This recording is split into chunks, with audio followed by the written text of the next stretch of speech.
They found a backpack stuck in a tree. What it contained solved a 15-year-old case. The air in Oregon's Tillamook State Forest was thick with the scent of damp earth and pine. A smell that usually brought retired sheriff's deputy Frank Gable a sense of peace. But not today. Today, the air felt heavy, suffocating. Each breath a reminder of why he was here. Crashing through the undergrowth with a team of volunteer searchers. 15 years. 15 years since 8-year-old Leo Addison had vanished from this very forest during a family camping trip. 15 years of silence, of a case grown so cold it was practically fossilized. Frank, now 67, and with a heart that beat to the rhythm of a faulty old clock, had been the lead investigator back then. The case had broken him, had been the final, crushing weight that pushed him into a retirement he never wanted. He'd promised Leo's mother he'd never stop looking. A promise was a promise, even when it felt like a fool's errand. "Anything, Frank?" a voice called out. It was Mark, a younger volunteer. Earnest and full of a hope Frank had lost long ago. Frank shook his head, his gaze sweeping the dense canopy of Douglas firs. Just more trees, kid. Just more trees. They were in a part of the forest rarely touched by hikers. A treacherous stretch of ravines and thorny brambles that tore at their clothes and skin. It was a last-ditch effort, a grid search of the most remote sections, based on a half-baked theory from a psychic that had called the station last week. Frank didn't believe in psychics, but he was desperate enough to follow any lead, no matter how flimsy. It was the glint of color that caught his eye. High up, maybe 40 feet, wedged in the V of a thick branch, was a flash of faded blue. It was unnatural, a stark contrast to the greens and browns of the forest. "Hold up," Frank grunted, raising a hand. The small group of 4 volunteers stopped, their panting breath hanging in the cool air. He pointed. "Up there, see that?" Mark squinted. "What is it? A piece of a tarp?" "No," Frank said, his heart giving a painful lurch. "It's not a tarp." He knew what it was. He knew it with a certainty that chilled him to the bone. It was a backpack. A small, child-sized backpack. The same shade of faded blue as the one in the missing persons poster that had been tacked to his office wall for a decade. A young, agile volunteer named Sarah, a rock climber in her spare time, offered to make the ascent. Frank watched, his breath held tight in his chest, as she expertly shimmied up the trunk, her movements fluid and sure. The forest seemed to hold its breath with him. The rustle of leaves, the chirping of a distant birdit, all faded into a low hum. The only sound that mattered was the scrape of Sarah's boots against the bark. She reached the branch, her body tensed as she worked to free the object. It was stuck fast, held captive by years of the tree's slow, relentless growth. She pulled, grunting with effort. There was a tearing sound, a shower of dried leaves and bark, and then the backpack was free. She clipped it to her belt and began her descent. When she was back on the ground, she unclipped it and handed it to Frank. Her face was pale. It's really old," she said, her voice barely a whisper. Frank's hands trembled as he took it. The nylon was brittle, faded by years of sun and rain. The zippers were rusted, the plastic buckles cracked. On the front, almost completely obscured by dirt and mildew, was a patch. A cartoon rocket ship. Leo's rocket ship. Frank felt the air leave his lungs in a rush, as if he'd been punched. He remembered Leo's mother, sobbing in the interview room, describing that patch. He loved space, she'd said.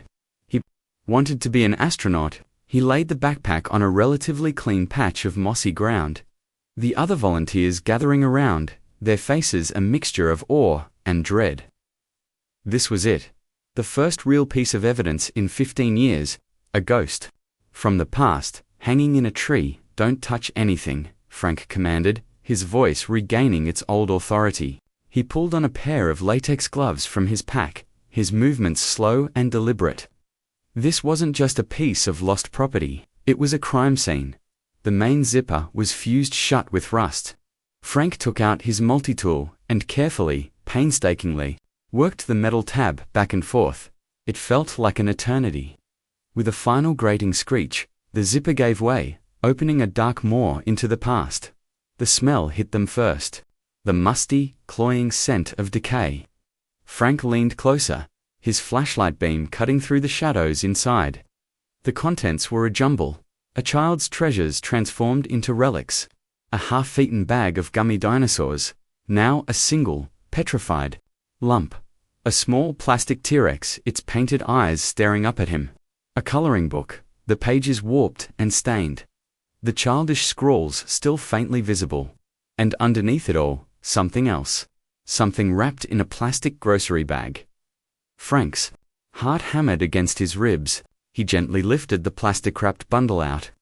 It was surprisingly heavy. His fingers fumbled as he unwrapped it, the thin plastic crinkling with an almost deafening sound. Inside was a digital camera. A clunky silver model from the early 2000s. It was caked in mud, the lens cracked. It looked impossibly, hopelessly dead. "Think there's anything on it?" Mark asked, his voice hushed. "Only one way to find out," Frank said, though he felt a profound sense of dread. Cameras held images. Images held truths. And he had a terrible feeling that whatever truth this camera held, it was one he wasn't prepared for. Beside the camera was a small, spiral-bound notebook. The cover was soft with damp. The pages stuck together. Frank carefully prized it open. The ink was blurred, the handwriting a child's messy cursive, but it was legible.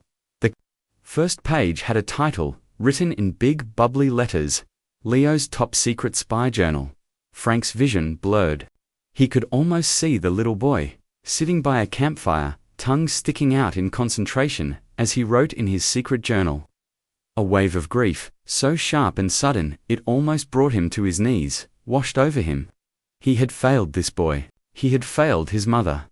He turned the page. The entries were what you'd expect from an 8-year-old: descriptions of bugs, drawings of aliens, a list of his favorite snacks.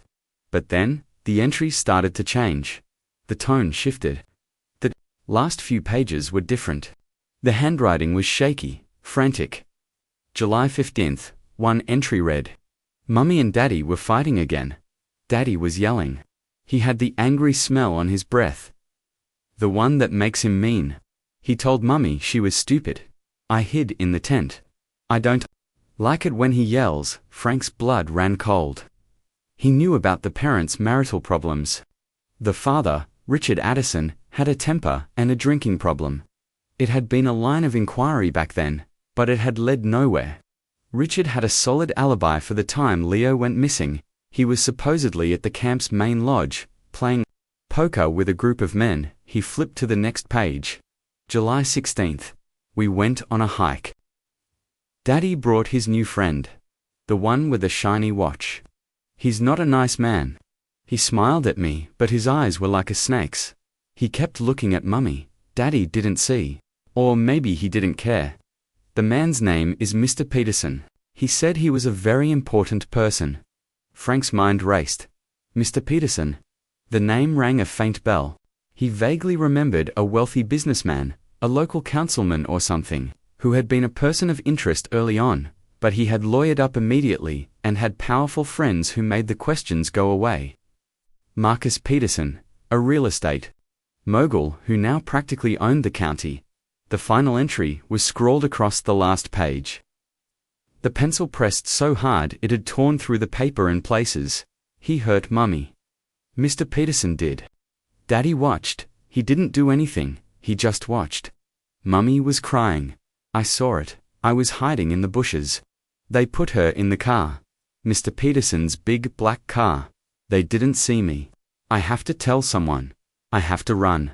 I'm scared. They're coming back for me. I can hear them. Frank felt the world tilt on its axis. It wasn't just Leo who had disappeared that day. His mother, Eleanor Addison, had vanished too. The official story, the one Richard had sold to the police, with crocodile tears in his eyes, was that she had run off. He claimed she was unstable, that she'd abandoned her family. He'd produced a note, a hastily scribbled confession of her unhappiness. A note the forensics team had, at the time, confirmed was in her handwriting. But this journal changed everything. It wasn't a disappearance. It was a kidnapping, an abduction. And Richard Addison, the grieving husband, the distraught father, had been a witness, an accomplice. A cold, sickening realization washed over Frank. They had all been looking for a lost little boy. But Leo hadn't been lost. He had been running, he had been a witness, and he had been silenced. The camera, he had to see what was on the camera. "Pack it up," Frank ordered, his voice a low growl. "Everything, we're taking it back now." The drive back to town was a blur. Frank sat in the passenger seat, the backpack on his lap, his mind a maelstrom of shock and fury. He had been so blind. They had all been so blind. They'd believed the story of a runaway mother and a lost child because it was easier, because the alternative was too monstrous to contemplate, and because Marcus Peterson was too powerful to touch. Back at his small, cluttered house, Frank worked with a feverish intensity he hadn't felt in years. He managed to pry the memory card from the camera's corroded slot. It was a long shot. 15 years of exposure to the elements, the card, was likely fried. He slid it into a card reader and plugged it into his old laptop. He held his breath. The computer word. A window popped up, removable disk E. It was working. He clicked on the drive. A folder appeared. DCIM. He clicked again. A series of image files, thumbnails, loading one by one. His hands were shaking so badly he could barely control the mouse. The first few photos were innocent. A blurry picture of a squirrel. A close-up of a flower. A selfie of Leo, his face scrunched up in a goofy grin, the forest canopy behind him. Frank's heart ached dart. Then, the images changed. They were taken from a distance, partially obscured by leaves and branches. They were shaky, out of focus. But they were clear enough. The first was of his mother, Eleanor, her face streaked with tears, arguing with his father, Richard. Richard's face was contorted in a mask of rage. The next photo showed another man. A man in an expensive suit, a shiny gold watch on his wrist. Marcus Peterson. He had his hand on Eleanor's arm, his smile predatory. The final photo was the one that would haunt Frank for the rest of his days. It was a picture of the open trunk of a large, black sedan. Eleanor was inside, her body limp, her eyes closed. Richard stood next to the car, his face ashen, looking on as Marcus Peterson slammed the trunk shut. The photo was time-stamped. July 16th, 2:34 p.m. Frank felt a guttural roar of fury and grief build in his chest. He had it. He had the proof. After 15 years, he had the truth. He looked at the grinning face of the boy in the selfie, and a promise made long ago echoed in his mind. "I'll find him, Eleanor. I swear to you, I'll find out what happened." He picked up his phone, his fingers dialing a number he hadn't called in years. The current sheriff, a man who had once been his rookie partner. "Dave," Frank said, his voice thick with emotion. "It's Frank Gable. I need you to listen to me. I know what happened to Leo and Eleanor Addison." But as he spoke, a new, chilling thought crept into his mind. The journal, the camera. They told him what had happened, but they didn't tell him where the bodies were, and they didn't explain one crucial, terrifying detail. The backpack was found 40 feet up a tree. An 8-year-old boy couldn't have climbed that high, not with a heavy pack. Someone else had put it there. Someone who wanted it found, or someone who wanted to make sure it was never found, but had made a mistake. The cliffhanger wasn't just what was in the backpack. It was how it got there, and who else knew. The case wasn't just cold, it was a web of secrets, and he had just pulled the first thread. The forest had given up one of its ghosts, but Frank knew, with a certainty that settled deep in his bones, that the others were still out there, waiting. And they would do anything to stay hidden. The face of Leo Addison, frozen in a goofy 8-year-old grin on the camera's memory card, was a ghost that had haunted Frank Gable's waking hours and tormented his dreams for 15 years. Leo was the boy who loved space, who carried a plastic T-Rex in his pocket, and whose laughter, his mother once told Frank, sounded like wind chimes. He was all potential, a bright, burning star extinguished before it ever had a chance to truly shine. Looking at the photo, Frank remembered the boy's room. Left untouched for years, a perfect shrine to a childhood interrupted. Model rockets on the dresser, glow-in-the-dark stars on the ceiling. A dog-eared copy of A Wrinkle in Time on the nightstand. Leo was a dreamer, a sensitive soul caught in the crossfire of a toxic marriage. His journal was a testament to that. A child's desperate attempt to make sense of the adult world's casual cruelty. He wasn't just a victim, he was a witness. A brave little spy who had tried to document the monsters hiding in plain sight. His final frantic scrawl was a cry for help that had gone unanswered for a decade and a half. His mother, Eleanor Addison, was a more complicated phantom. To the public, and to the police department that had so readily accepted her husband's narrative. She was a flighty, unstable woman who had buckled under the pressure of a failing marriage and abandoned her son. Frank had never fully believed it. He remembered her from the initial interviews, before Richard had lawyered up and started spinning his web of lies. She was quiet, yes, with a sadness in her eyes that seemed ancient, but she was fiercely protective. Of Leo, she spoke of him with a desperate, all-encompassing love that felt primal. She was a painter, an artist who filled canvases with swirling, melancholic landscapes that mirrored the turmoil within her. Her studio, a converted garden shed behind their suburban home, was her only sanctuary. Frank had gone through it after she vanished. He'd found half-finished paintings, sketches of Leo, and a hidden journal of her own. Her words painted a portrait of a woman trapped, emotionally and financially, by a man she had once loved, but now feared. She wrote of Richard's drinking, his explosive temper, his increasingly close friendship with a man who made her skin crawl, Marcus Peterson. She described Peterson's unwanted advances, the way his eyes would linger on her, the casual way he would brush his hand against her back, a gesture that felt more like branding than affection. Eleanor wasn't unstable. She was terrified. The note Richard had produced, the one that had so conveniently closed the case on her disappearance, had always felt wrong to Frank. Now he knew why. It wasn't a confession. It was a forgery, a final act of control from a man who had already taken everything else from her. The photo on the camera confirmed Frank's darkest suspicions. Eleanor hadn't run away. She had been taken. Her last moments had not been an act of selfish abandonment, but one of brutal, terrifying violence. The antagonist, the monster in the tailored suit, was Marcus Peterson. 15 years ago, he had been an up-and-coming real estate developer with a reputation for ruthlessness and a network of powerful friends. Now, he was a titan, a local king. His name was plastered on hospital wings, university buildings, and community centers. He was the city's benefactor, its smiling, charismatic patriarch. But Frank saw him for what he was, a predator, a snake with cold, dead eyes. He remembered interviewing Peterson back then. The man had been smooth, untouchable. He'd expressed his deepest sympathies for Richard, his dear friend, and his profound sadness over Eleanor's decision. He'd offered a generous donation to the search fund for Leo. It was all a performance, a masterful piece of theater, designed to deflect suspicion. He was a man who believed he was above the law, above consequence. He moved through the world with the unshakable confidence of someone who had never been told no, who had never faced a barrier he couldn't buy, bully, or break.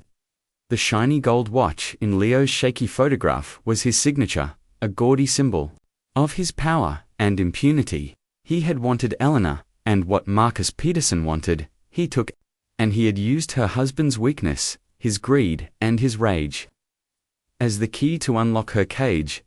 Richard Addison, Leo's father, was the hidden witness, the linchpin in the entire conspiracy. He was a man hollowed out by his own failures. A failed architect, a recovering alcoholic who was never more than a bad day away from a bottle. He was consumed by a bitter resentment for the life he felt he was owed. He resented his wife's quiet strength, her artistic talent, which he saw as a judgment on his own lack of success. He resented her love for their son, a love he was incapable of reciprocating with the same purity. He had fallen into Marcus Peterson's orbit, like a moth to a flame, dazzled by the man's wealth and power. Peterson had become his mentor, his friend, his enabler. He'd offered Richard loans, business opportunities, a seat at the table with the city's elite. All he had to do was look the other way. All he had to do was let the snake into his garden. The photo on the camera was a portrait of his ultimate damnation. The image of him standing by, his face a mask of passive horror, as his wife's body was stuffed into a car trunk, was the moment his soul had died. For 15 years, he had played the part of the grieving husband and father. He had collected the life insurance money. He had sold the family home. He had moved on. But Frank knew that a man doesn't just walk away from an act like that. He carries it with him, a cancer eating him from the inside out. Richard hadn't just been a witness. He had been a willing participant, trading his wife and son for a life of comfortable, soul-crushing guilt. He was the weak link, the one whose conscience, if he had one left, could bring the whole house of cards crashing down. The discovery of the backpack sent a shockwave through the quiet community. The cold case was suddenly headline news, a media firestorm that descended on the town with a ravenous hunger. Frank, long retired, found himself back in the center of it all. A reluctant old gunslinger pulled back in for one last fight. He met with the current sheriff, Dave, in his old office. The missing person poster of Leo, yellowed and faded, was still on the wall. "I want back in on this, Dave," Frank said, his voice leaving no room for argument. Officially, Dave, a good man who had always looked up to Frank, hesitated. "Frank, you're retired. Your health." "My health is my own damn business," Frank snapped. "That boy's journal, that camera. They were a message in a bottle. A message sent to me. I was the lead on this case. I owe it to them." He saw the conflict in Dave's eyes. The political pressure would be immense. Going after Marcus Peterson was like going after God in this county. But Dave was a cop's cop. He nodded slowly. "All right, Frank, you're a special consultant, but you answer to me. And you watch your step. Peterson has eyes and ears everywhere." Frank's first move was to pay a visit to Richard Addison. He lived in a sterile modern condo on the other side of town, a place devoid of any personal touches, as if he were just passing through. Richard answered the door, and for a moment, Frank saw the ghost of the man he'd been 15 years ago. But the years of guilt had taken their toll. His eyes were haunted. His hands trembled slightly. "Frank," he said, his voice raspy. "I saw the news, the backpack. Can I come in, Richard?" Frank asked, his tone flat. Inside the air was stale. Frank didn't waste time. He placed a printed copy of the photo on the coffee table. The photo of Eleanor in the trunk. Richard stared at it, his face draining of all color. He sank onto the sofa as if his legs could no longer support him. A low, keening sound escaped his lips, the sound of a soul breaking. "You lied to me, Richard," Frank said, his voice a low, dangerous growl. "You lied to everyone. You let us believe she ran away. You let us believe he was just lost." Richard covered his face with his hands, his shoulders shaking. "I didn't have a choice," he sobbed. "He would have killed me. He would have ruined me." "He killed your wife," Frank said, his voice laced with contempt. "He killed your son, and you just stood there. You stood there, and you watched." "I didn't know he was going to kill her," Richard shrieked, his voice cracking. "He said he was just going to teach her a lesson. To scare her, she was going to leave me, Frank. She was going to take Leo. I couldn't lose everything, so you let him take her." Frank's disgust was a physical thing, a bitter taste in his mouth. "He promised me. He said he'd just talk to her. But it went wrong. In the car, she fought back. He hit her, too hard, and Leo, oh God, Leo." Richard's words dissolved into incoherent sobs. He saw, the boy saw everything. He ran. Peterson went after him. I heard him yelling, and then it was quiet. Peterson came back alone. He said the boy had fallen. That it was an accident. He said we had to stick to the story. That if we didn't, we'd both go down for it. The pieces clicked into place, each one more horrifying than the last. Leo hadn't just been silenced. He had been hunted. "Where are they?" Richard?" Frank demanded, his voice like iron. "Where did he bury them?" Richard shook his head, his eyes wide with a terror that was 15 years old but still fresh. "I don't know. He made me leave. He took care of it. He said it was better if I didn't know. He has a property, a big one, up in the mountains. Unincorporated land. No one ever goes up there." Frank stood up, the photos still on the table, a permanent stain on the sterile room. "You're a coward, Richard. You're worse than him. He's a monster, but you're the man who fed his own family to the monster to save himself." He left Richard Addison weeping in his self-made prison of guilt, and walked out into the fading afternoon light. The first battle was won. He had broken the witness. But the real war was just beginning. He was going after a king. And kings don't give up their thrones without a fight. He knew Peterson would be coming for him. The old sheriff's deputy versus the untouchable tycoon. It was a fight he couldn't win. But as he thought of the boy with the rocket ship patch and the woman with the sad eyes, he knew it was a fight he couldn't afford to lose. The news of Frank's visit to Richard Addison spread through the town's corridors of power like a virus. Marcus Peterson didn't wait. He struck back, not with overt threats, but with the insidious, crushing weight of his influence. The very next morning, Sheriff Dave called Frank into his office. His face was grim. "The DA is pulling the plug, Frank," Dave said, not meeting his eyes. He slid a memo across the desk. "They're citing a lack of credible evidence. They're calling Richard's confession a coerced statement from a grieving, unstable man. They're dismissing the photos as digitally altered fakes." Frank's voice was a low rumble of disbelief. "Dave, you saw them. You know they're real." "What I know doesn't matter," Dave said, his voice tight with frustration. "The district attorney is a personal friend of Peterson's. They play golf together every Sunday. He's killing the investigation before it even starts. The injustice was a physical blow, knocking the wind out of him. Peterson wasn't just going to fight him. He was going to erase him. Erase the entire case with a wave of his hand. So that's it. We just let him get away with it." "Again, my hands are tied, Frank," Dave said, finally looking up. His eyes were full of a weary apology. "But yours aren't. You're a private citizen, a consultant. You're off the official case. Which means you're also off the leash." It was a subtle message, a quiet act of rebellion.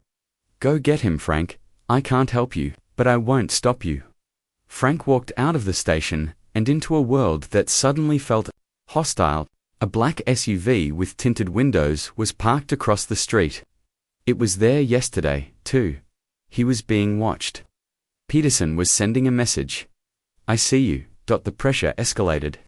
A reporter from the local paper, who had been writing sympathetic articles about the case, was suddenly reassigned to the lifestyle section. The small memorial of flowers and teddy bears that had appeared at the edge of the forest was mysteriously cleared away by county maintenance workers. Frank's phone started acting strange. Calls would drop, a faint clicking sound on the line. He was being isolated, squeezed from all sides. He decided to visit Richard again, hoping to convince him to go public, to make a statement to the press. But when he arrived at the condo, the door was ajar. A sense of dread washed over him. He pushed the door open. Richard, the condo was in disarray. Papers were strewn across the floor, drawers were pulled out. In the living room, Richard Addison was slumped on the sofa, a bottle of whiskey and an empty pill bottle on the table. Beside him, his eyes were open, staring blankly at the ceiling. Frank's blood ran cold. He checked for a pulse, but he knew it was too late. On the coffee table, nestled amongst the scattered papers, was a typed note. "I can't live with the guilt anymore. I'm sorry, it was too neat, too convenient." Richard had been a sobbing, terrified mess just days before. But he hadn't seemed suicidal. He had seemed like a man on the verge of confession, not self-destruction. This wasn't suicide. This was a message. A brutal, unequivocal message from Marcus Peterson. This is what happens to loose ends. Frank backed out of the room, his mind reeling. He didn't call the police. They would rule it a suicide, just as the note intended. The system was already compromised. He was alone in this. He retreated to his small house, the walls suddenly feeling like they were closing in. He sat in his worn armchair, the backpack and its contents laid out on his coffee table. The plastic T-Rex, the spy journal, the camera, they were all he had left.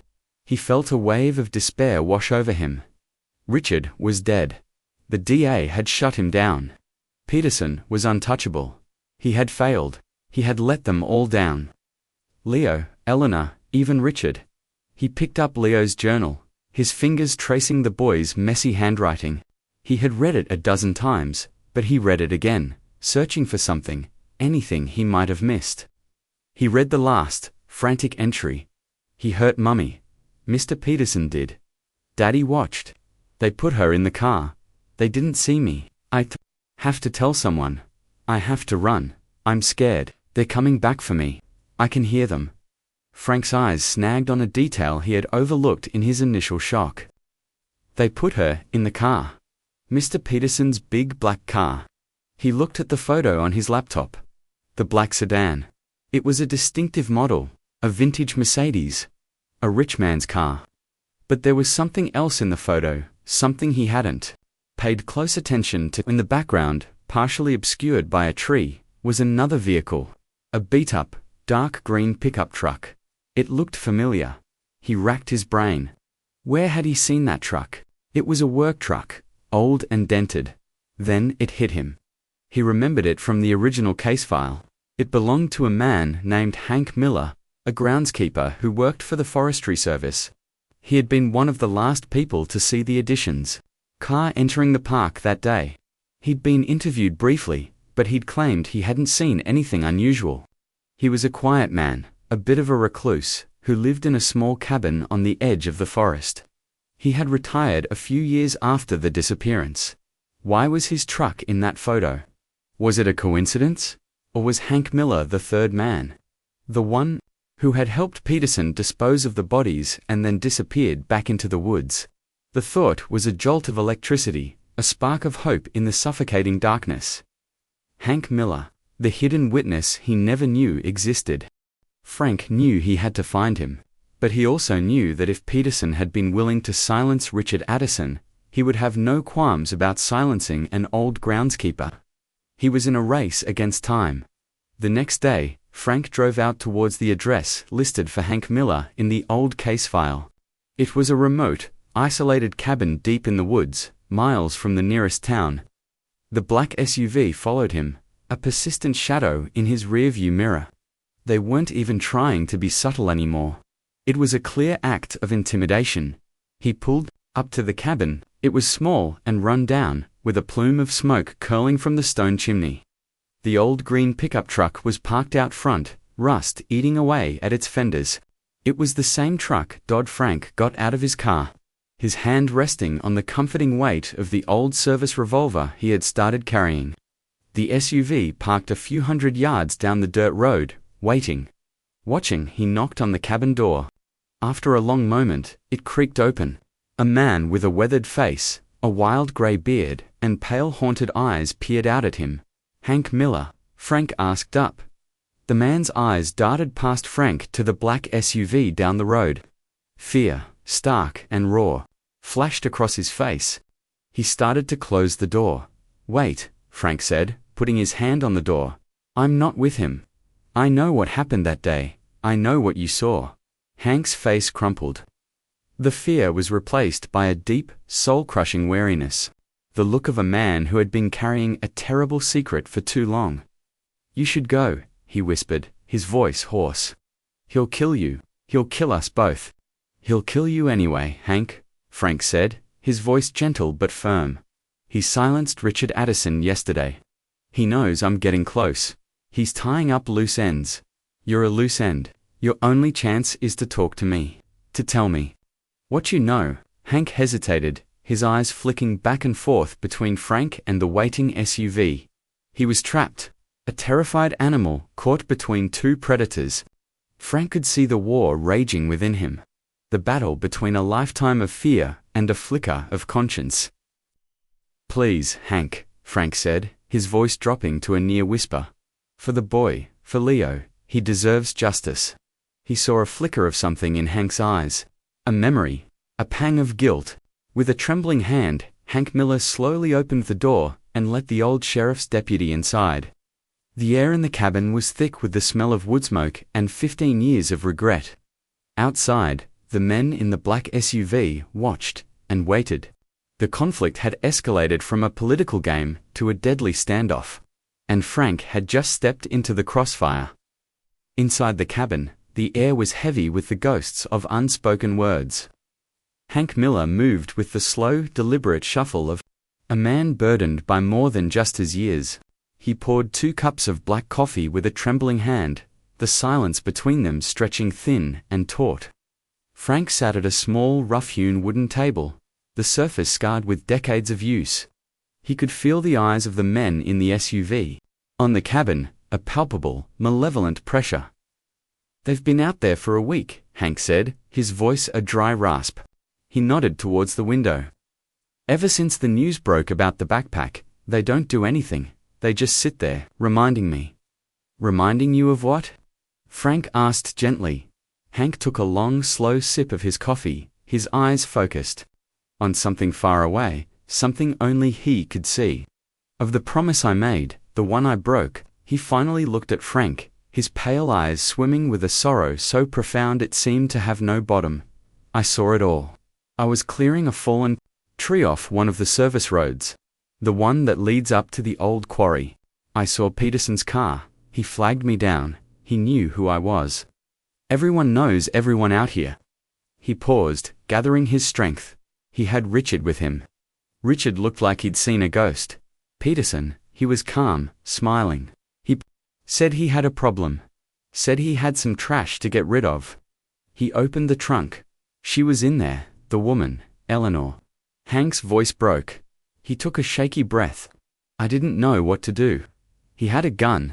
Not pointed at me, just there, tucked in his waistband, but I saw it. He offered me money. A lot of money. More money than I'd ever seen in my life. He said he needed my truck, and my silence." The confession tumbled out of him, a torrent of guilt held back for 15 years. He described how Peterson had transferred Eleanor's body to the bed of his pickup. How Richard had just stood there, shaking, useless. How they had driven up to the abandoned quarry, a place no one ever went. "And the boy?" Frank asked, his voice tight. "What about Leo?" Hank's face, already a mask of grief, seemed to shatter. "The boy, God help me, the boy. He came out of the woods. He must have followed them. He was holding a camera. He started yelling, 'What did you do to my mummy?' Peterson went after him. The boy ran. He was fast, but Peterson caught him. There was a struggle. The boy fell down into the quarry. It's a sheer drop, 100 feet, maybe more. Straight onto the rocks." Frank closed his eyes. The image was so clear, so brutal, it felt like he was there. The small, terrified boy, hunted and cornered by the smiling monster. Peterson came back. Hank continued, his voice barely a whisper. "He said the boy was gone, an accident. He said our story was that the mother ran off and the boy got lost looking for her. He gave me the money. He told me if I ever said a word, what happened to the boy would look like a picnic compared to what he'd do to me. He said he owned the police, the judges, everyone. And I believed him." "The backpack," Frank said. "How did it get in the tree?" "Peterson found it after the boy fell. He must have dropped it when he was running." Peterson looked inside. He saw the journal, the camera. He laughed. He said, "The little bastard was a spy. He told me to get rid of it, to burn it, but I couldn't. It felt wrong. It was all that was left of him. So I climbed a tree, the tallest one I could find, way off the trail. I wedged the pack in there. I thought, I don't know what I thought, that maybe it would be safe. That one day, someone would find it. That the truth would come out. I was a coward, but I couldn't bring myself to destroy it. Here it was." The whole, ugly, heartbreaking story. A story of greed, cruelty, and cowardice. Frank felt a surge of pity for the broken man in front of him, but it was overshadowed by a cold, hard rage. "Where did you bury her, Hank?" "In the quarry. There's an old mineshaft at the bottom. It's flooded, but not deep. We put her in there, weighed her down with rocks." Peterson said no one would ever find her. Frank knew what he had to do. Hank's testimony was everything. But a confession from a terrified old man wouldn't be enough. Not against a man like Peterson. He needed more. He needed undeniable proof. "The money, Hank," Frank said, his mind racing. "The money Peterson gave you. What did you do with it?" "I never spent a dime of it," Hank said, his voice thick with self-loathing.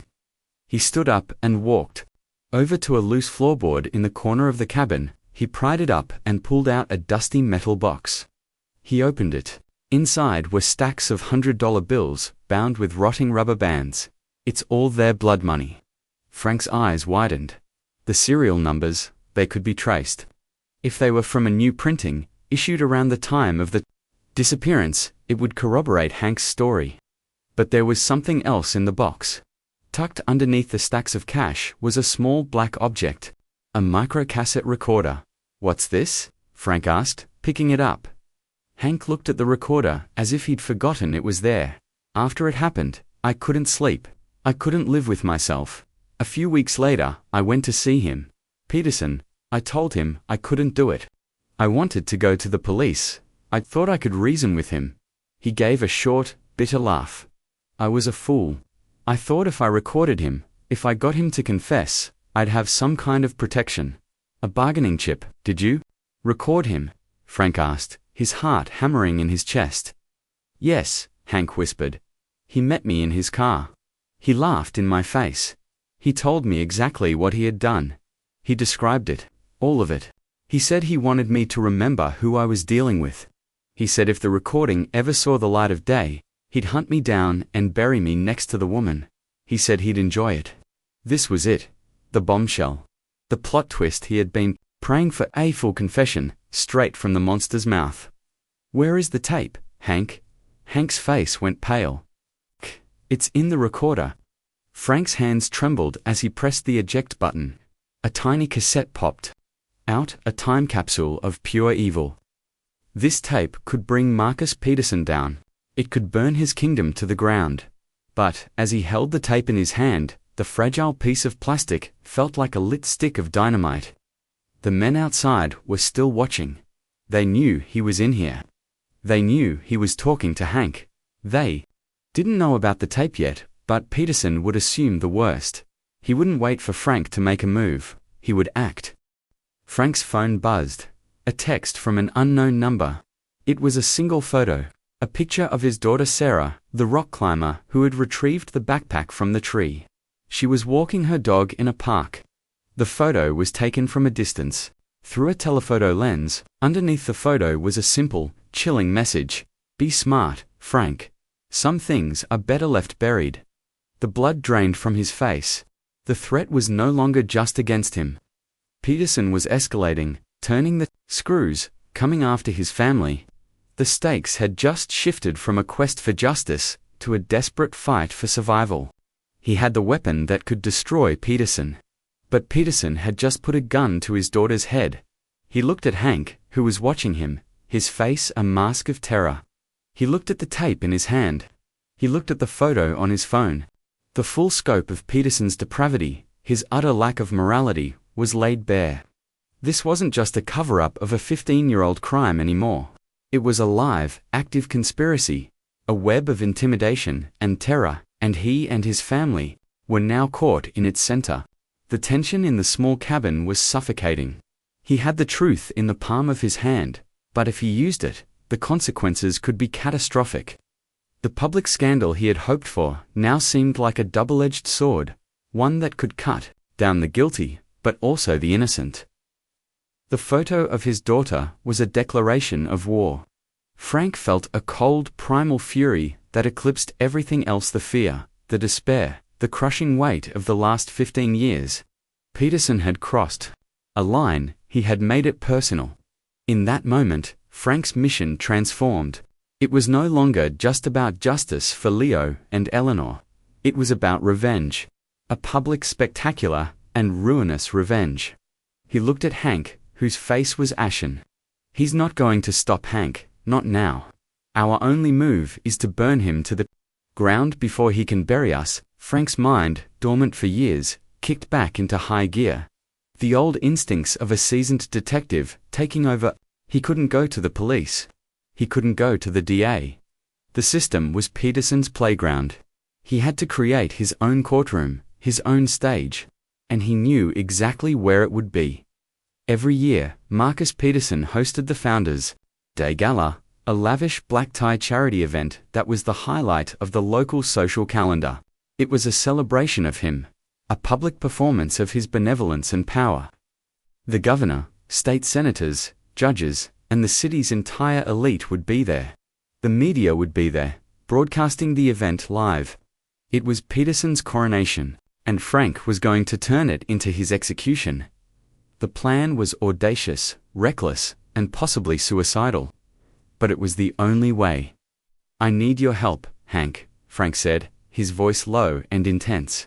"I need you to be brave. Just for one more night." He laid out the plan. It was simple in its design, but terrifying in its execution. Hank would be his star witness. The tape would be their bombshell evidence, and the gala would be their courtroom. For the next 48 hours, they worked with a feverish intensity. Frank used his old contacts, calling in favors from people who still owed him. People who also despised Peterson but were too afraid to act. He got a schematic of the hotel ballroom where the gala was being held. He secured a back-of-house press pass from a disgruntled cameraman who Peterson had once publicly humiliated. The most crucial part was the tape. It was old, fragile. It had to be handled perfectly. Frank found a retired audio engineer, an old friend, who helped him digitize the recording, cleaning it up, enhancing the audio. The result was chilling. Peterson's voice, smooth, arrogant, and dripping with contempt, filled the small editing suite. The little bitch fought back. Peterson's voice echoed from the speakers, describing Eleanor. "So I shut her up. Permanently. And the kid, wrong place, wrong time. He took a tumble, a tragic accident. That's the story, Hank, and you'll stick to it. Because you're in this, just as deep as I am. You took my money. You're my guy. Now, you understand me. I own you." Hearing the words, cold and clear, was like a physical blow. Frank made a dozen copies of the audio file. He uploaded it to a secure cloud server. He embedded it in a video file, a simple black screen with the audio playing. A digital ghost waiting to be summoned. The night of the gala arrived. The air was electric with anticipation. Frank, dressed in a borrowed tuxedo that was a size too tight, felt a strange sense of calm. He was a dead man walking, but he was walking towards his purpose. Hank was a wreck, hidden away in a nearby hotel room, chain-smoking and pacing like a caged animal. Frank had given him a burner phone. "When I call you," Frank had instructed, "you walk out onto that stage. You look him in the eye. And you tell them what he did." Frank slipped into the hotel through a service entrance, his fake press pass getting him past the first layer of security. The ballroom was a sea of glittering diamonds and fake smiles. At the center of it all was Marcus Peterson, holding court, his arm around the governor, laughing, basking in the glow of his own magnificence. His eyes scanned the room, a king surveying his domain. Frank saw the moment Peterson's eyes landed on him. The smile didn't falter, but Frank saw a flicker, a tightening around the eyes. Peterson gave a slight, almost imperceptible nod to one of his security men. The message was clear. He's not supposed to be here. Take care of it. Frank knew he had minutes, maybe seconds. He made his way to the AV booth at the back of the ballroom. The technician, a young kid in a headset, was focused on the live feed. Frank came up behind him. "Excuse me," he said, his voice calm. "Sheriff's Department. We have a security issue. I need to run a file on the main screen now." He flashed his old expired badge. In the dim light, the kid didn't question it. He was flustered, intimidated. Okay, sir," What file? Frank handed him a USB drive. This one, on my signal. Frank walked out of the booth and stood at the edge of the room, his heart pounding a frantic rhythm against his ribs.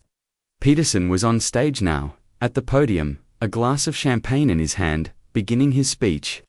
And it's in that spirit of community, of looking out for one another, that we have achieved so much, Peterson said. His voice smooth and practiced, Frank pulled out his burner phone and dialed Hank's number. It's time, Hank, go. He gave the signal to the technician in the AV booth. The massive screens on either side of the stage, which had been showing Peterson's smiling face, suddenly went black. A collective gasp went through the crowd. Peterson faltered, confused, and then, his own voice, cold and cruel, filled the silent ballroom. The little bitch fought back, so I shut her up, permanently. The silence in the room was absolute, a stunned, horrified vacuum. Peterson froze, his face a mask of disbelief, then dawning terror. He frantically looked towards the AV booth, his eyes wild. And the kid, wrong place, wrong time. He took a tumble, a tragic accident. At that moment, a side door to the stage opened. Hank Miller, his face pale but his eyes resolute, walked out into the spotlight. He looked directly at Peterson. The crowd erupted. People were shouting, screaming. The media cameras, which had been focused on Peterson, now swiveled to capture the chaos. That man, Hank's voice, amplified by the podium microphone, trembled but did not break. That man, Marcus Peterson, murdered Eleanor Addison, and he killed her son Leo. Peterson looked like he had been turned to stone. His empire, his carefully constructed world of lies and power, was crumbling around him in real time, broadcast, lived to the entire state. He opened his mouth, but no words came out. He was naked, exposed. His monstrosity laid bare for the world to see. Sheriff Dave and two uniformed officers, who Frank had tipped off just minutes before, appeared at the side of the stage. They moved towards Peterson, their faces grim. The governor and the other dignitaries on stage scrambled away from him, as if he were radioactive. Frank watched from the back of the room. The roar of the crowd, a distant sound. He saw Peterson's security men trying to push through the chaos towards him, but it was too late. The dam had broken. He saw Peterson's eyes find his across the crowded room. The look was no longer one of arrogant power, but of pure, unadulterated hatred. It was the look of a cornered snake, ready to strike one last time. But Frank felt nothing. No fear, no triumph. Just a profound, hollow emptiness. He had done it. He had gotten his cinematic payoff. He had exposed the monster and set the truth free. But the cost was immeasurable. He had destroyed lives, including his own. As the police handcuffed a screaming, protesting Marcus Peterson and led him off the stage through a maelstrom of flashing cameras, Frank Gable slipped out the back door, a ghost, leaving the scene of the crime he had orchestrated. The public justice was served. But the private reckoning was just beginning. The aftermath was a whirlwind of flashing lights and screaming headlines.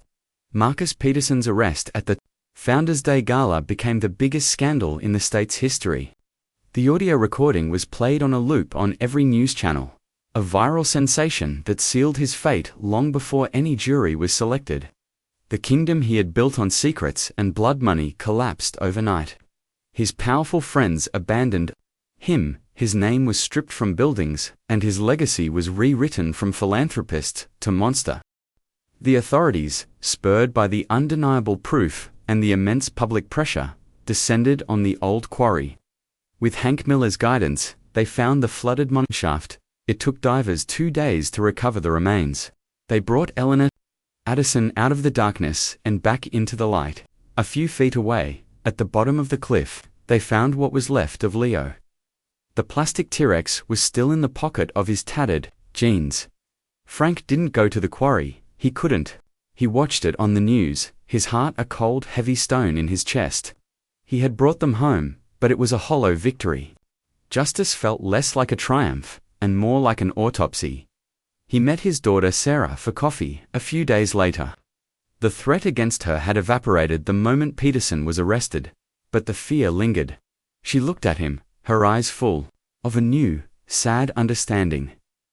"I'm proud of you, Dad," she said, her hand covering his. "You did what no one else could." "I put you in danger," he said, his voice thick with guilt. "I almost got you hurt, but you didn't," she said softly. "You won, it's over." But it wasn't over. Not for Frank. He had won the war, but he was a casualty of it. The adrenaline that had fueled him for the past few weeks was gone, replaced by a bone-deep weariness. The ghosts he had been chasing for 15 years were finally at rest, but now they were replaced by new ones. The image of Richard Addison's dead eyes, the terror on Hank Miller's face, the hatred in Peterson's eyes as they led him away. Hank Miller was given immunity in exchange for his testimony. He sold his cabin and disappeared, moving to a state where no one knew his name, hoping to outrun the ghosts. Frank hoped he found some peace, but he doubted it. Some secrets leave a stain that can never be washed away. The trial was a media circus, but Frank didn't attend. He had already seen the final act. Peterson was found guilty on all counts and sentenced to life in prison without the possibility of parole. On the day of the sentencing, Frank drove out to the cemetery. He found their graves side by side on a quiet grassy hill overlooking the town. Eleanor Addison, Leo Addison. Their names were finally carved in stone, a permanent record of their existence. The public had given them a funeral fit for heroes. A communal outpouring of grief and guilt. Frank stood before the two headstones, the wind whipping at his coat. He had kept his promise. He had found them. He had brought their killer to justice. But standing there, he felt no sense of closure. Only a profound and aching loss. The world was not a better place. It was just a place where one less monster walked free. He reached into his pocket and pulled out the small plastic T-Rex. The evidence technicians had given it to him, thinking he might want it. He knelt down and placed the toy on the grass. In front of Leo's grave marker, a final small offering to the boy who loved dinosaurs and wanted to be an astronaut. "It's over, kid," he whispered, his voice cracking. "You can rest now." He stayed there for a long time, as the sun began to set, casting long shadows across the cemetery. He thought about the backpack, hanging in that tree for 15 years. A silent testament to a boy's courage and a world's indifference. It was a story of justice, yes, but it was also a story of failure. A story of how easy it is for evil to flourish when good people look away. As he finally turned to leave, his old body aching with a weariness that had nothing to do with age. He knew that this case would be his final ghost. He had solved the mystery, but the emotional echo of it would linger forever. The silence of the forest, the glint of a faded blue backpack, the sound of a child's laughter on the wind, they would be with him until the end of his days. Truth had been found, but the cost of it was written on the graves in front of him, a tragic, haunting reminder that some victories feel exactly like defeat.